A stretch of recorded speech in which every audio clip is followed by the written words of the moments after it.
Creepypasta, caso 45, de Raque. Dani y Sofía se encontraban jugando en el patio de la casa con los nuevos juguetes de Dani. Estaban pasando el rato porque la madre de Sofía le estaba dando la bienvenida a Robert, papá de Dani, y a su hijo. Mientras Robert y la madre de Sofía hablaban, Dani le contó a Sofía todo lo último que le había pasado. Después de mucho tiempo el pequeño Dani por fin hizo una amiga, ya que ha estado como un zombie después de la muerte de su madre. Horas más tarde Daniel y Robert tuvieron que irse debido a que se hacía tarde y Daniel tenía escuela mañana. Al llegar a la casa, después de la cena, Dani quiso mirar televisión antes de ir a dormir, cosa que su padre le permitió 15 minutos. Muy de noche por alguna razón Dani se despertó, pues supuestamente se sentía observado y decidió ir a decirle a su padre que se quede con él hasta que se duerma, pero al bajar por las escaleras y ver a su padre con el celular, algo lo aterrorizó, pues detrás suyo había una gran sombra en la ventana la cual desapareció y en un abrir y cerrar de ojos rompió la ventana y atacó cruelmente a Robert, dándole arañazos en el estómago con sus grandes y afiladas garras, para, finalmente atravesarle el pecho con ellas. La horrible escena es vista por el pobre Daniel sin poder hacer nada al respecto además de llorar. El mayor miedo de su vida envuelve a Dani cuando esa extraña criatura mueve la cabeza mirando a Daniel con unos ojos fríos y blancos lechoso. Sin pensarlo dos veces corrió a toda velocidad hacia su habitación y se ocultó en su ropero, rezando para que ese monstruo no viniera. Pasó unos 20 minutos y no pasó nada extraño hasta que alguien entró en la habitación, y abrió el ropero después de caminar en ella. Para la fortuna de Daniel no era el monstruo, sino un policía, el cual llevó a Daniel con él calmándolo diciéndole que ya está a salvo. Luego los policías se llevaron a Daniel a la comisaría. 3 horas más tarde, la casa se había llenado de policías, que observaban todo el lugar de la escena del crimen, y entonces llegó un detective al lugar, llamado David Harris. Él procedió a ver el cadáver de la víctima, con el rostro y el estómago rasguñado y una enorme herida en el pecho. Obviamente la herida era demasiado grande para que se lo haya hecho con un machete o un hacha. Unos policías al lado le dijeron que se parecía que lo atravesó la mano de un oso, cosa la cual era comparable a esa herida. Luego David habló con la testigo que llamó a la policía. Ella le dijo que mientras se estaba preparando para ir a dormir, se sentía observada y escuchaba golpes en las paredes de su casa, pero cuando iba a ver qué pasó, no había nada, y minutos más tarde vio a una persona muy grande observando la casa de su vecino, para después atravesar el vidrio y agarrar al Robert, tumbarlo y dejarlo sin oportunidad de liberarse para luego atravesar su pecho con sus grandes y afiladas garras. Luego inmediatamente llamó a la policía, y cuando dejó de llamar aquella bestia extraña desapareció en unos segundos corriendo en dirección al bosque. David al recopilar toda la información necesaria se marcha de la escena del crimen y se va hacia la comisaría. Ahora debía hablar con el superviviente, Daniel, el niño de 8 años. Mientras David conducía hacia la comisaría, el reciente asesinato le recordó a un doble asesinato hace un año, una pareja la cual fue masacrada casi de la misma forma que Robert, pero ahora debía concentrarse en lo importante. ¿Quién fue el responsable? ¿Por qué lo hizo? ¿Por qué lo llaman criatura al asesino? ¿El chico podrá describir al asesino? Pero de repente se da cuenta que está yendo demasiado rápido. Primero lo primero, interrogar a Daniel. Al llegar a la comisaría preguntó sobre Daniel y fue hacia la sala en la que se encontraba. Pidió permiso y le dejaron pasar a hacerle algunas preguntas. Hola Dani. Mi nombre es David. Mira, sé que has pasado por algo muy duro hace unas horas, pero si me respondes algunas preguntitas podríamos descubrir quién le hizo eso a tu papá. Dani llora. Dani, ¿qué quieres saber? Se seca las lágrimas. David, bueno, ¿me podrías decir qué fue exactamente lo que pasó durante la noche? Dani, yo me desperté con una extraña sensación de ser observado. Bajé para hablar con mi papá, pero un monstruo atravesó la ventana y destrozó a mi papá. David, ¿un monstruo? ¿Te refieres al asesino? Dani, no, él es como una persona muy grande, con una joroba, con ojos blancos lechosos, con una piel gris y con unas grandes garras que se parecían a las de un rastrillo. En ese momento David se detuvo, le dio las gracias al niño y le prometió que encontraría al que le hizo eso a su padre. Cuando David sale de la sala no para de pensar en la descripción que le dio el niño, pues le recordaba lo que la gente creía sobre el asesinato que él investigó, pero era una leyenda urbana. Sería tonto guiarse por las leyendas, así que decidió descansar un poco, pues el caso lo está consumiendo.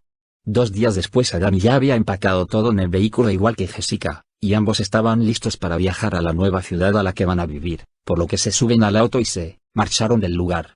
Horas más tarde Adam le comenta a su esposa que deben abrirse paso por el bosque para llegar más rápido a la ciudad. Discuten unos momentos pero finalmente deciden que sigan a través del bosque.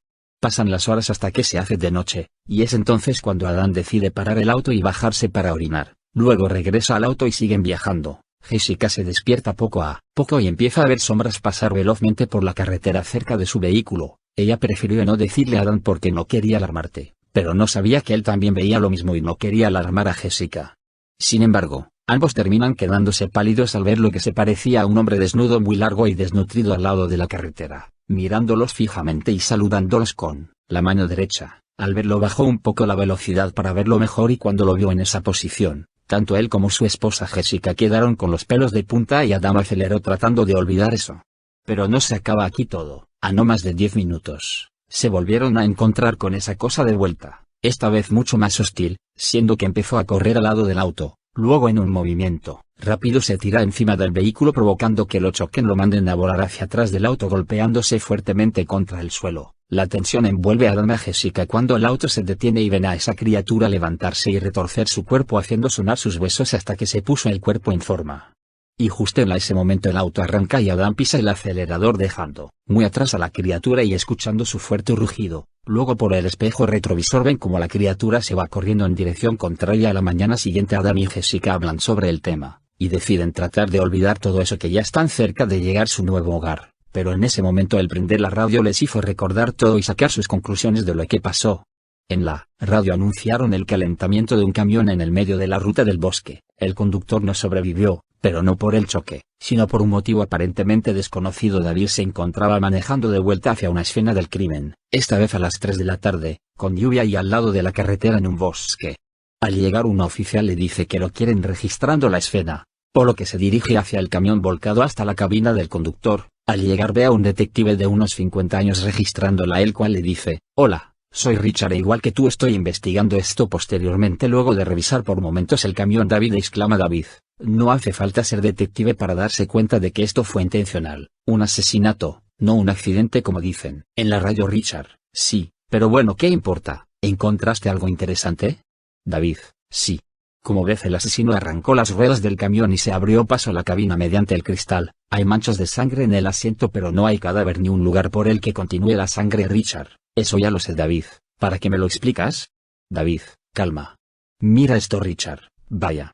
David: «Sí, un revólver con 4 balas faltantes en la recámara». Richard: «Eso implica que la víctima trató de defenderse». David: «Exactamente, pero no es todo. Mira, Richard, ¿eso es sangre?» David: «Se parece a Richard, pero no tiene sentido. ¿Cómo puede ser azul?» David: «Richard, estoy igual de perdido que tú. Mejor salgamos antes de que retiren el camión». David y Richard salen del camión. David: «Bueno, investigaciones con incoherencias, como la que tuve hace 3 días». Richard: «Espera, ¿ya viste esto antes?» David: «No esto exactamente, pero sí algo similar». «Oigan. Quiero hablar con ustedes. Déjenme pasar». Richard: «¿Y ese quién es?» David: «No sé, pero deberíamos acercarnos». David: «Disculpe. ¿Necesita algo de nosotros?» Richard: «Déjenlo pasar». Los oficiales le permiten al hombre el paso. Adam: «Disculpen, necesito darles información sobre eso». Richard: «¿Sobre el accidente?» Adam: «No fue un maldito accidente». David: «¿Qué vio, señor?» Adam: «No. No vi qué le pasó a ese hombre, pero sé con seguridad de que no volcó así porque sí». Adam: «Anoche viajaba con mi esposa por esta carretera y nos encontramos con algo muy extraño, una especie de animal muy grande y flaco, con garras enormes y de piel extraña. Corrió a la velocidad de nuestro vehículo y por eso se los puedo describir». Richard: «Señor, no».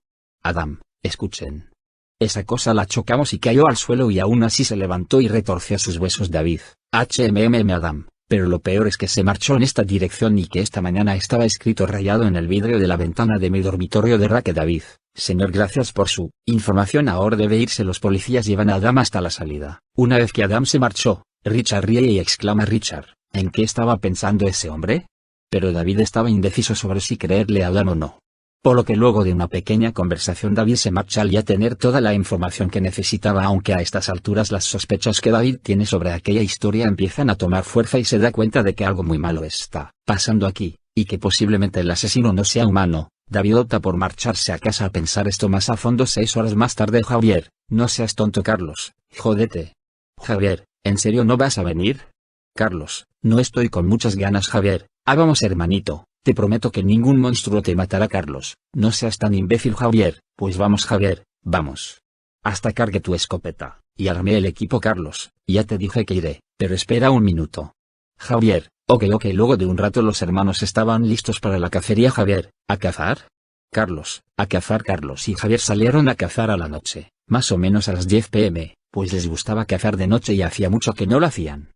Después de caminar tratando de hacer el menor ruido posible, llegan a ver un jabalí descansando. Carlos apunta con su rifle a la cabeza del animal, el cual miraba en dirección a ellos con algo de curiosidad. Antes de que Carlos pudiera apretar el gatillo, el animal salió corriendo y gritando en dirección opuesta. Los hermanos estaban sorprendidos, pues no habían hecho ruido, pero siguieron al jabalí, que quedó acorralado entre las rocas, gritando de terror. Pero lo extraño es que no gritaba por los cazadores, pues a ellos no los había visto. Carlos y Javier le cierran el paso al jabalí y le apuntan a la cabeza, pero nuevamente no pudieron disparar, pero por algo peor, pues algo muy grande se tiró encima del jabalí, el cual intentaba escapar desesperadamente. Los hermanos pudieron observar a la criatura. Era muy grande, flaca, de piel gris, ojos blancos, unas inmensas garras y dientes afilados. Entonces la criatura con una mano le atravesó las garras desde la espalda al pobre animal, y con la otra agarró el cuero del animal y de un fuerte tirón lo despellejó por completo, dejando solo el cuerpo con los músculos del animal al aire. Finalmente el monstruo le corta el cuello al jabalí y empieza a comérselo.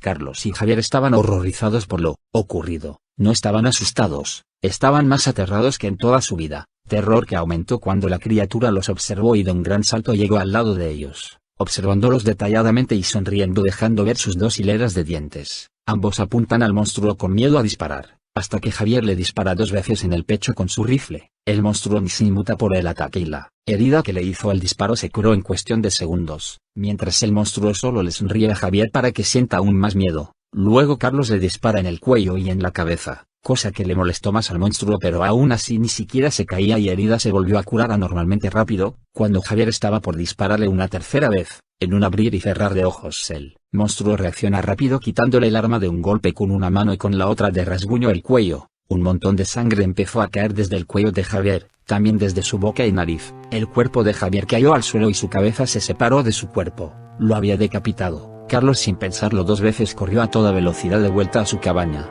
pero esa criatura lo alcanzó y lo tumbó para luego intentar morderlo. Pero Carlos se sacó un cuchillo que llevaba y se lo enterró en el ojo de esa cosa, la cual reaccionó rasgándole el pecho con su garra, provocando un enorme dolor. Pero siguió corriendo y llegó a su casa y abrió la puerta con algo de dificultad. Cerró la puerta con llave al pasar, pero no le ayudó mucho debido a que el monstruo se impactó en ella, destrozándola y pasando adentro. Carlos intentó correr, pero esa criatura lo atravesó y le escupió un líquido verde que empezó a corroer la piel, dejándolo inmóvil en el suelo. Luego procedió a abrirle el abdomen con sus garras. 4 horas después, David se había despertado algo extraño, pues sentía que alguien lo estaba mirando. Decidió ir al piso debajo a tomar un vaso de jugo y volvió a intentar dormir, pero nuevamente sentía que lo estaban observando, hasta que cuando vio hacia la ventana de su habitación se paralizó. Había una criatura observándose. Inmediatamente se levantó de la cama y sacó un arma del mueble al lado de su cama y apuntó hacia esa cosa. El monstruo solo le sonrió y con una de sus grandes garras, escribió cuidadosamente de Raquel en el vidrio. Luego se escapó al bosque. David se acercó a la ventana y observó como aquella cosa, y al leer lo que le escribió en el vidrio, pensó varias cosas. ¿Me estoy volviendo loco? ¿Esto es un sueño? ¿Es real? ¿Esa criatura es de Raquel? Harris casi había confirmado sus sospechas de que era real esa historia. Pero entonces sonó su teléfono. Era uno de sus compañeros de trabajo, el cual le dijo que se volvió a producir otro asesinato, esta vez en la cabaña de un bosque, el mismo bosque en el que se encontró el camión volcado. Luego de ir a investigar la escena del crimen, David termina por confirmar sus sospechas de que las historias y leyendas son reales. ¿Que de Raquel es real? David se encontraba confuso, pensaba en muchas cosas al mismo tiempo, pero finalmente entendió que no está tratando con un asesino normal. Y ahora que lo han vuelto a llamar, se decide a ir hacia la escena del crimen, la cual ya sabía que estaba relacionada con el mismo asesino. Al llegar al lugar se da cuenta que era en una cabaña del bosque, y al llegar solo se encontró con cadáveres de Carlos y Javier, hermanos que según su expediente se habían mudado a esa casa hace 2 años. El cadáver de Javier fue decapitado y el de Carlos había sido atravesado, destripado y colgado boca abajo, además de tener la piel de la cara corroída por una especie de ácido desconocido. Sinceramente, esta criatura le gusta asesinar a sus víctimas de la peor manera posible. Nuevamente no hay huellas y esta vez, según los médicos forenses, faltaban órganos internos, como los riñones o algunas tripas. Algo bastante sorprendente del asesinato es que en la pared, frente a los cadáveres, estaba escrito a rasguños: adiós y gracias por la diversión. ¿Qué clase de asesino podría hacer esto? Luego de investigar un rato, David decidió irse de la escena para descansar.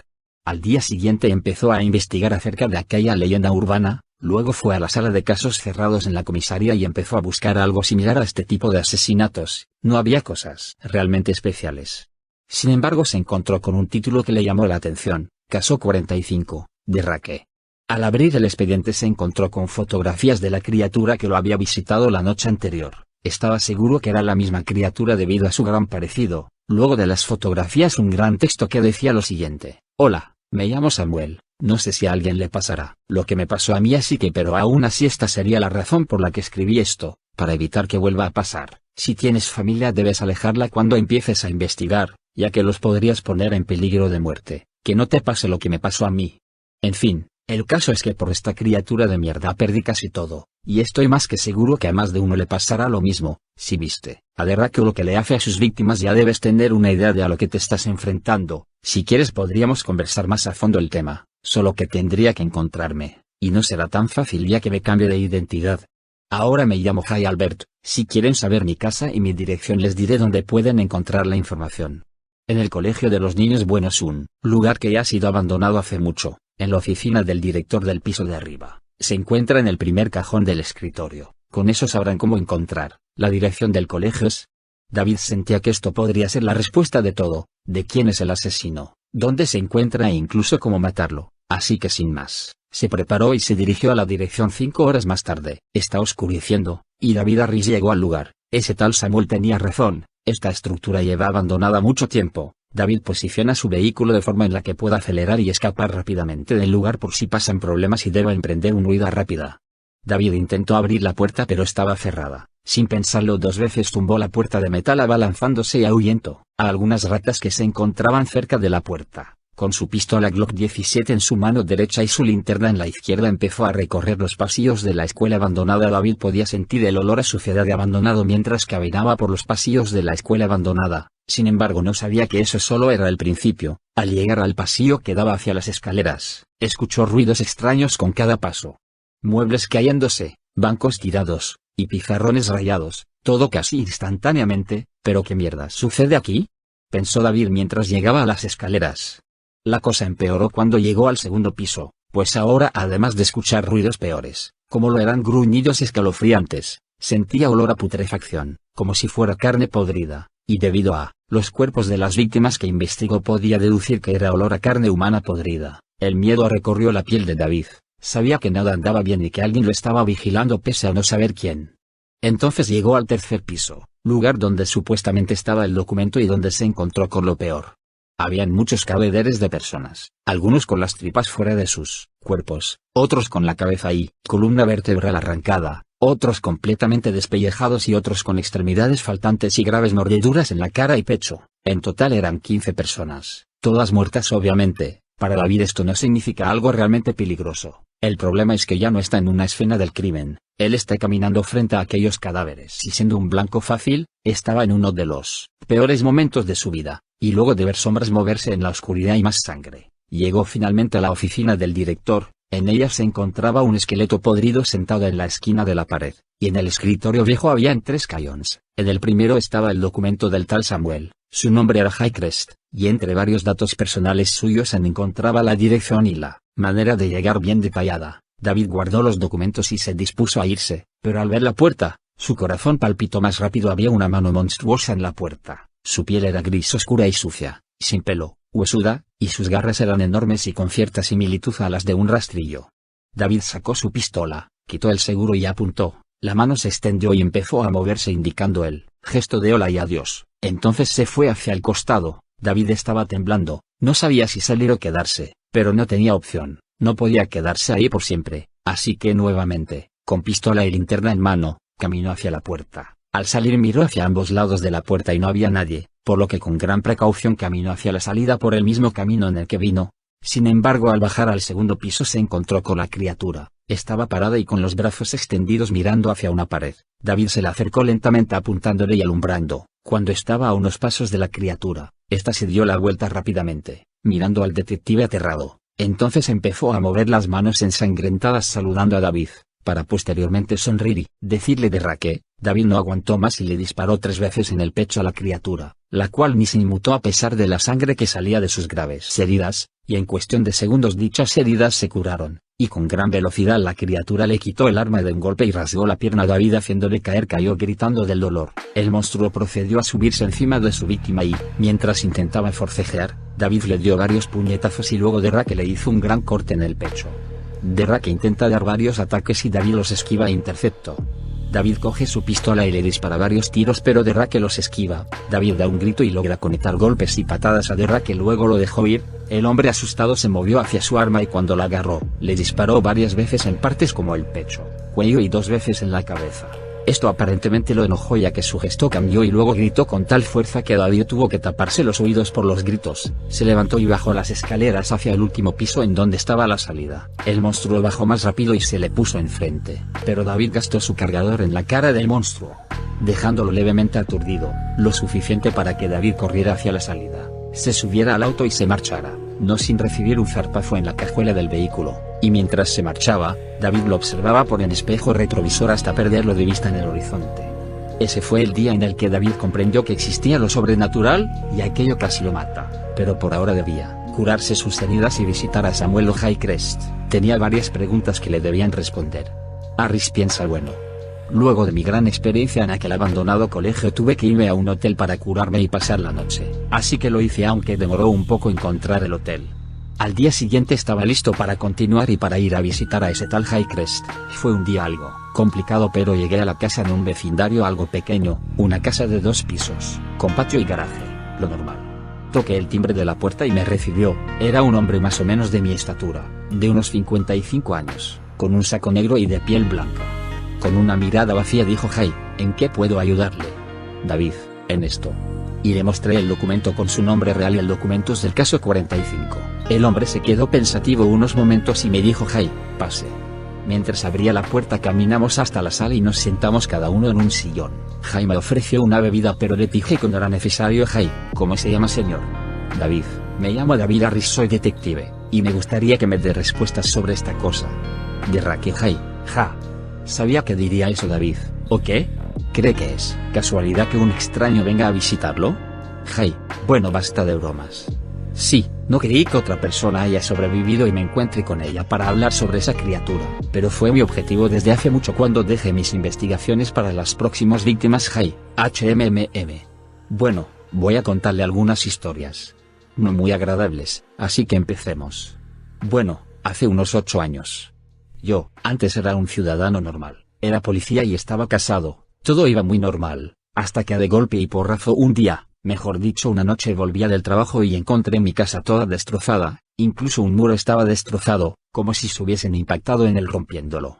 Saqué mi arma y caminé por la sala hasta que me encontré a mi esposa Lauren aterrada diciendo que un monstruo la estaba buscando. Intenté calmarla, pero sus ojos se volvieron blancos cuando miró detrás de mí. Me di la vuelta y vi a una criatura, alta, erguida, con ojos blancos brillantes, dientes afilados y garras enormes. Dicha criatura movió sus dedos y recibí un golpe por la espalda que me tiró a unos pocos metros de distancia. Me di cuenta de que era Lauren la que me golpeó, y al igual que el monstruo tenía los ojos blancos y empezó a reír.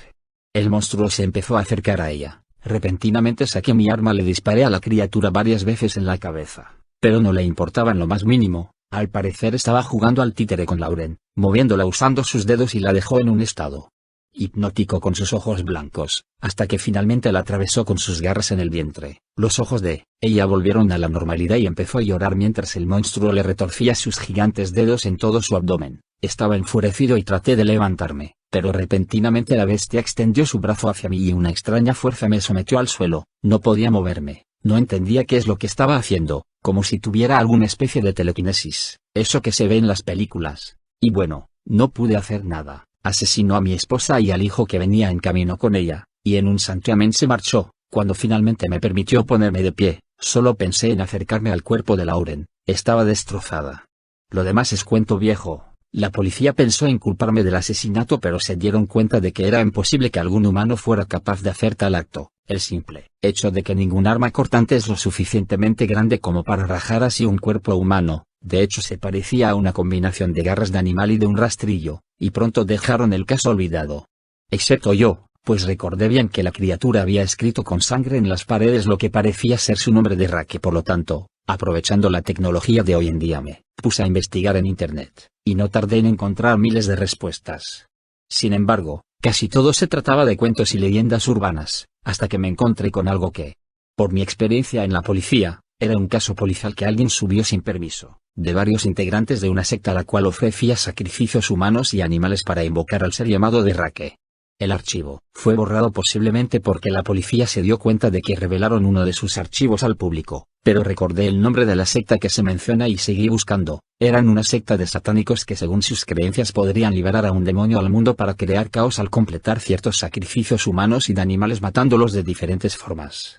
Creo que los sacrificios se basaban en quemar a las víctimas en hogueras, separar las extremidades, destripamiento, entre otras muertes horribles, y al octavo humano/animal se invocará y traería del infierno al demonio denominado como de Rake con el único objetivo de asesinar una cantidad limitada de humanos y animales, infundir terror y en pocas palabras traer el caos a nuestro mundo. Y ese es el origen de las tragedias relacionadas con la criatura, el verdadero origen, pues es el único que presenta pruebas.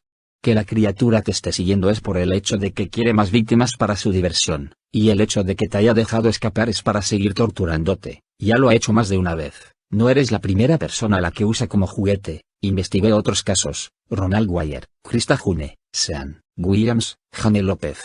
Todos ellos fueron juguetes suyos, y ninguno acabó bien al final. Y bueno, eso es, más o menos, el origen de la criatura que destruyó mi vida y mi familia. Es literal, pues técnicamente ya no me queda nada por vivir tras descubrir esto. Dijo Jay David: Señor Crest Jay, me llamo Jay David.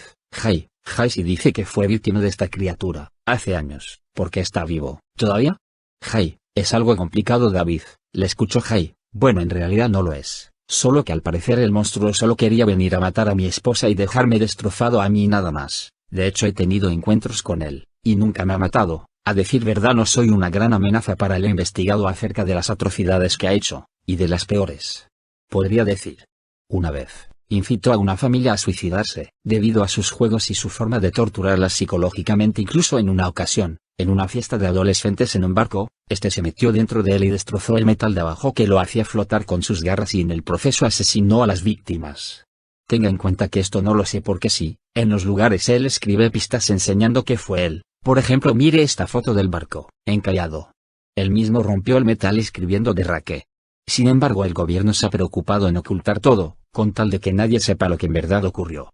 Hablando de estas historias, he visto a un paciente en el hospital psiquiátrico que afirma que fue víctima de la secta y testigo de la llegada del monstruo. Y el hombre me dio una cámara con el video. Claro que no la tenía él, la escondió para que nadie sepa o tratan de quitársela, pero decidió confiar en mí cuando le dije que fui una víctima también. Me dijo dónde estaba, y acá la puedes ver David. Gracias, ya he escuchado suficiente Jay. ¿Seguro? David: sí, lo único que he entendido es que es literalmente imposible detener a esa cosa, y eso no ayuda mucho Jay. No sé qué decirle la verdad David. Nada, ya ha dicho suficiente. Gracias por su tiempo señor Jay. Posteriormente David se retiró de la casa de Jay. Mientras este último de acomoda, saca una computadora y enchufa la cámara a esta, buscando el último archivo en este cargando. Hola. Me llamo Frank, y estoy acá porque seguí a los secuestradores de mi hermano hasta este bosque. Me encargaré de esos malditos, rescataré a mi hermano y seré un héroe. Supongo que el muchacho no sabía lo que le esperaba, interrumpió Jay. El video siguió y solo caminaba observando a varias personas transportando a su hermano hacia algo que parecía una mesa, hasta que la cámara se cayó y se mostró desde el suelo y un sujeto vestido de blanco con túnica y máscara también de ese color a tratar de estrangular a Frank, pero este se lo quitó de encima de una patada, y logró darle un disparo con un arma que sacó de su bolsillo.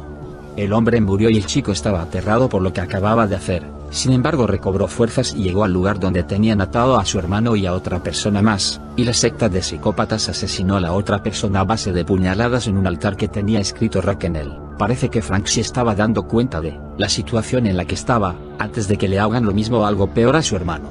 Se posicionó para disparar, pero cuando estaba por apretar el gatillo, alguien lo noqueó por detrás y la cámara cayó al suelo. Arrastraron al muchacho y lo ataron a una silla frente a su hermano atado en una columna, hasta que Frank se despertó y empezó a intentar forcejear pero no pudo liberarse. Vio a todos los psicópatas rezando algo extraño a su hermano y a los pocos minutos, se materializó instantáneamente un monstruo. Y creo que no hace falta mencionar su ya dicha apariencia macabra. El Derraque empezó a caminar hacia el hermano de Frank, lo agarró, lo levantó y mientras abría la boca, del cuerpo del chico salió una luz blanca y transparente que se comió Derraque, luego lo soltó y su cuerpo quedó gris, muerto. El monstruo absorbió su alma.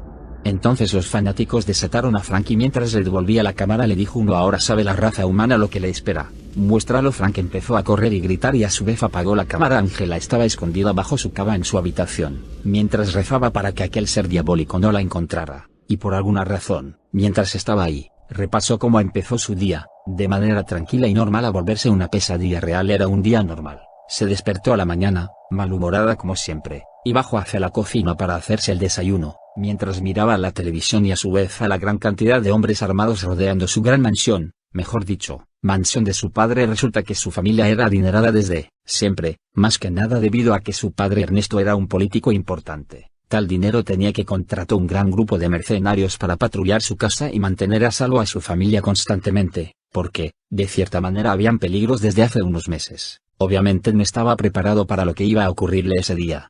Angela estaba llegando a su casa cuando su madre, Samantha, llegó a la casa luego del trabajo, y le hizo el almuerzo a su hija, a pesar de que tenía 15 años. El día pasó como siempre. Ernesto llegó a su casa a las 4 de la tarde, algo que Angela recordó fue sus extrañas alucinaciones que tuvo casi siempre cuando iba y venía en sus viajes con su familia, observando a un ser monstruoso observándola y saludándome desde la carretera. Decidió no decirle a sus padres para que no la tomen por loca, y empezó a creer que solo fue algo raro que vio, algún efecto visual, aunque estaba bastante segura que lo había visto. Más o menos a las 7 de la tarde fue cuando se desató el desastre, pues algo raro pasaba con la comunicación de algunos guardias mercenarios de la mansión, al perder comunicación por radio de algunos, y la cosa se volvió mucho más turbia, cuando encontraron el cadáver de uno de ellos horriblemente mutilado. Quisieron advertir a la familia y al resto del grupo, pero cuando se reunieron un grupo de 10 para hablar de la situación, algo irrumpió en el ambiente. A toda velocidad llegó corriendo Derraque, ensartando con sus afiladas garras a 2 de los mercenarios por sorpresa. El resto inmediatamente disparó a la bestia, dejándole miles de agujeros en todo el cuerpo y cabeza debido a la lluvia de balas de ametralladoras que se dejó en el monstruo, quien no parecía muy afectado. Entonces actuó. En cuestión de 6 segundos acabó con la vida de los 8 mercenarios restantes, sin que puedan hacer algo. A todo esto la familia escuchó los disparos y Ernesto miró por la ventana, se quedó helado al observar su ejército privado siendo asesinado por una extraña criatura, que al acabar su grupo de mercenarios, observó sonriendo el rostro del paralizado político. Esto no es para lo que había contratado a ese grupo, esto es algo mucho peor. Sin dar muchas vueltas cerró la ventana y le dijo a su esposa y a su hija que se escondan, pero repentinamente la puerta principal cayó con el monstruo sobre ella, que al ver a Ernesto, apuntándole con un revólver, le cortó el brazo, ante los atónitos ojos de Ángela y María. Madre e hija subieron corriendo las escaleras al ya no poder hacer nada con su padre que había sido capturado por Derraque. María le dijo a Ángela que se esconda en su habitación, mientras la encierra en esta diciéndole que la quiere. La adolescente no podía dejar de llorar. ¿Se iba a morir ella con su familia? No estaba preparada para esto, nunca creyó tal cosa, pero al escuchar los gritos de su madre se escondió debajo de la cama, mientras trataba de detener su llanto. Y así empezó todo. Ahora en la actualidad, cuando la serie de flashbacks se terminó y volvió a la realidad, sintió varias cosas: su cama siendo partida en 2, ella siendo agarrada por el monstruo, y cómo fue llevada arrastrada por Derraque desde su casa hasta el bosque, hasta que se quedó inconsciente por el golpe con una roca. Mientras tanto, la vida de un policía, o mejor dicho, detective, no es fácil. No solo arriesgas tu vida cada día, sino que varias veces puede ser en vano esto y la paga no es de lo mejor. Esto fue lo que pensó David mientras conducía yéndose de la casa de Highcrest. Si bien el hombre le contó varias cosas, no le dijo de qué forma deshacerse del monstruo que los perseguía, por lo tanto decidió usar sus métodos. Pero ahora, se dirigía a la casa de un multimillonario debido a que era el más disponible para ver la escena del crimen, y según los datos, Derraque se ha estado mandando de las suyas mientras hablaba con Jay. Veamos qué pasó aquí. ¿Qué hiciste ahora?, dijo en su mente. David llegó, nuevamente a otra escena del crimen, a las 12 de la noche, asesinato del tan conocido asesino apodado como Derraque por él mismo, que ha exigido su fama últimamente en una gran cantidad de asesinatos horripilantes. ¿A qué va? La misma historia con diferente color. Sin embargo, Harris había conseguido un equipo con el que planeaba poner fin al monstruo de una vez por todas, y liberarse a sí mismo y a los demás del gran riesgo de muerte que corría. Por lo tanto, al observar unas huellas que se dirigían al bosque, luego de terminar de perder el tiempo en la escena. Digo investigar. Agarró una mochila y empezó a seguir las huellas del único ser que está por el momento en este mundo, podría verlas marcadas. Sin embargo, estas huellas lo llevaban a lo profundo del bosque, alejándose poco a poco de la ciudad en donde estaba la mansión de la familia asesinada esa misma tarde, y con cada paso que daba, más observado y con malestar se sentía. 3 horas antes.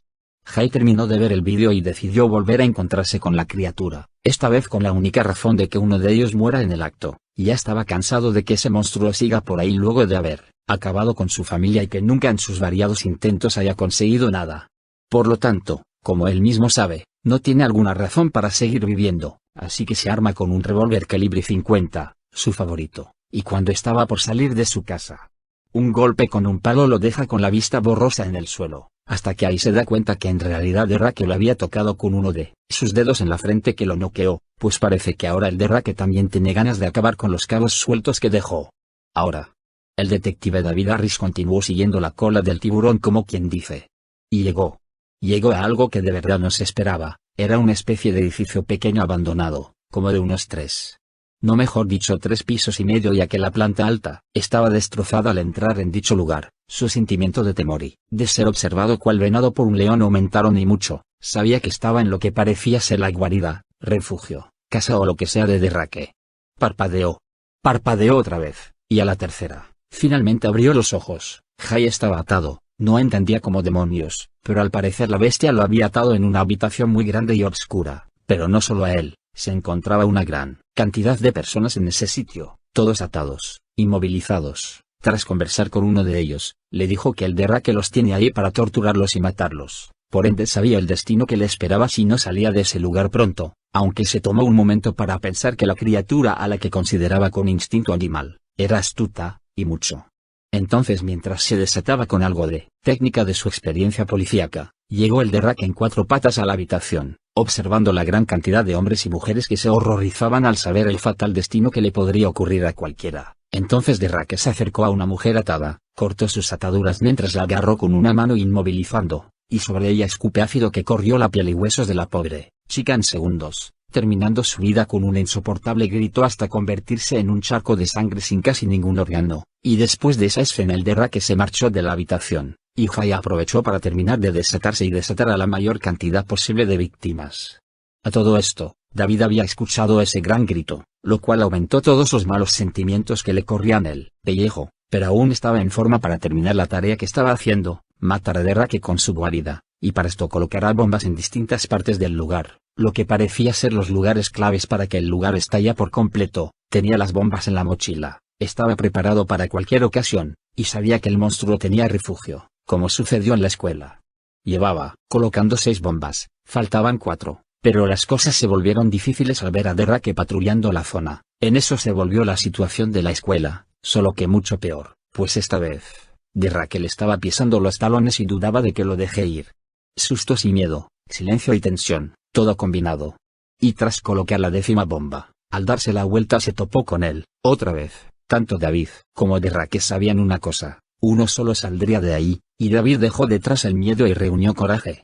Sacó su pistola y disparó al monstruo en la cabeza, pero algo extraño pasó, la bala no llegó a darle, y fue con el segundo disparo que se dio cuenta de tal locura. El Derrake había sido lo suficientemente rápido como para interceptar esos disparos con su garra, la cual a la vez es lo suficientemente resistente como para quedar intacta luego de una bala de un calibre 40.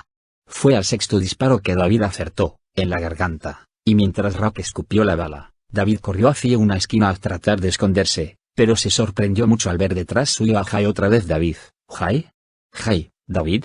Y varias personas detrás de David, algunas armadas y otras no, con el único objetivo de salir de esa tortura. Pero en un movimiento rápido Derrake se posicionó detrás de David y lo golpeó lanzándolo a varios metros haciéndolo chocar contra una pared.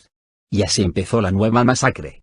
La última varias personas trataron de huir, otras atacaron a Derrake, que de poco sirvió, pues los acabó a todos. Los que trataron de escapar también fueron asesinados, al mismo tiempo que Jay desplazaba mientras le disparaba al monstruo con odio. Uno de las víctimas atacó a Derrake con un machete, quien bloqueó su ataque y posteriormente lo asesinó. 3 personas corrieron hacia Derrake y usando su telequinesis las mandó a volar azotándose contra el techo con tal fuerza que sus cráneos se partieron en 2.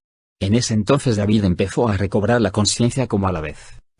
La gran cantidad de víctimas, salió Ángela, quien tomó el machete de la última víctima y empezó a dar machetazos a la bestia, endurecida por todo lo que le había hecho, pero lamentablemente no consiguió su venganza, y fue aplastada como mosca.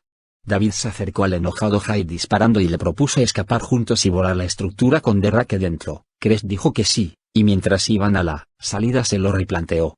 Jay, mire, detective, ¿verdad? Yo no planeé esto, yo no quiero salir de acá, quiero irme de este mundo llevándome a Derrake, volver a ver a mi familia. David, vamos Jay, deja de autocompadecerse, tenemos que salir de acá y no hay tiempo para estas cosas. Lo lamento, yo no me voy, me quedaré, trataré de conseguirle algo de tiempo. Salga de aquí David, pero... Va, puta madre. Ok, adiós colega. Jay vio a Derrake observándose mientras este remata a su última víctima, y trató de dispararle, pero ya no tenía munición. En eso el Derrake vio a David en la salida con el control remoto de la bomba, y cuando quiso correr hacia él, Jay se le abalanzó encima empujándolo, siendo atravesado por la zarpa de Derrake, quien cuando pensó en correr hacia David, este último, fue quien sonrió. Ahora boom. Días más tarde. David. Oh, no sé qué pensar en estos momentos, dijo David. Lo que me ha pasado estos días, no tiene explicación razonable, y de alguna manera logré salir con vida, por poco, pero lo logré. Recuerdo como la guarida del Derrake de 5 pisos explotó, todo voló al carajo, yo fui lanzado por la explosión, pero como estoy escribiendo esto, sobreviví. Pero no, he sido el único que sobrevivió, Derrake también, es en serio, ese hijo de puta sobrevivió a la maldita explosión. Incluso extendió sus brazos y rugió con mucha fuerza, para posteriormente irse de allí.